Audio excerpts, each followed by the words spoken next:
सरकारी टंकार अपव्यवहार नहीं पंचायत समिति अधिकारी अभियोग। किछि दिन पूर्व बीडीओ कार्यालय पीसी कारबार विरुद्ध में प्रतिवाद सह दाबीपत्र दि जाइथिला। 2 दिन न जाउणु पुणी छेंडीपदा निर्वाचन मंडली लोके आनिले अभियोग। अनुगुल जिलार बरपाल ब्लॉक अंतर्गत तुरंग ग्राम सरकारी अर्थर अपव्यवहार होइतिबा नै अभियोग होइछि। ग्राम रास्ता निर्माण पाई डीएमएफ फंड्रु आसीथिबा अर्थ को निर्धारित स्थान में व्यवहार न करी गोटे बेसरकारी प्लॉटिंग अंचल रास्ता निर्माण करा जाइथिबा अभियोग उठिछि। सूचना अनुसार यह घटना नहीं पूर्व बीडीओ को अवगत करा जाइथिला।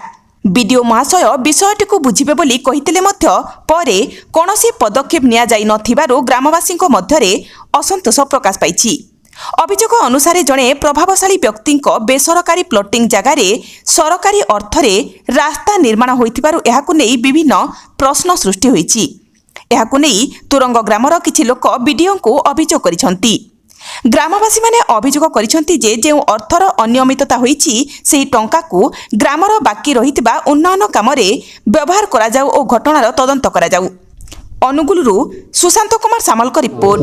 कौन कहबे एमती बरपाल ब्लॉक रे कोन बरपाल ब्लॉक रे मनमुखी शासन बीडीओ सार का कथा सुनाते आम पंचायत रे माने माननीय केंद्र मंत्री गाँ विकास करने पे डीएमएफ फंड रु देथिले केते टका देथिले 10 लाख गोटे जागु माने हमर कोटिए 30 लाख आसीथिबारु गोटे एरिया रे हमर माने होउछे प्लॉटिंग होउछे छवि नारायण साहू दुर्गा विहार रे से जगह गवर्नमेंट को हैंड ओवर होइनी। से जगह रे डीएमएफ फंड यूज होछि सरकारी पैसा माने बेसरकारी एरिया रे जाइछि।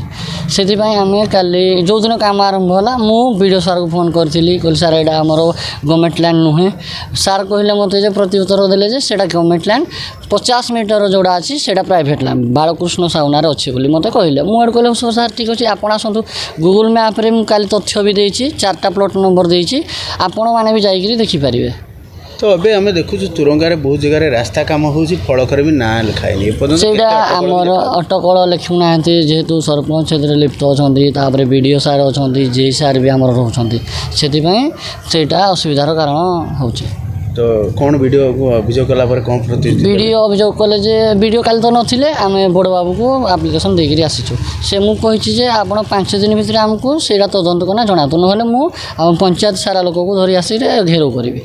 केवल डीएमएफ फंड पैसा आस्तरे दुर्नीति है नहीं ओनली डीएमएफ फंड रे दुर्नीति है। केते दुर्नीति होला दुर्नीति हमर 80 लाख रु हार्डली हे जाइथिबो 50 लाख वाला दुर्नीति है जो पटे से प्लॉटिंग एरिया प्लॉटिंग रो जागा वैल्यूएशन रेट वैल्यूएशन बढ़िया पई हमर मधु चंद्रिका पाल्टी छंती हाथ सरपंच रे हाथ वारसी पाल्टी छंती बीडीओ सार।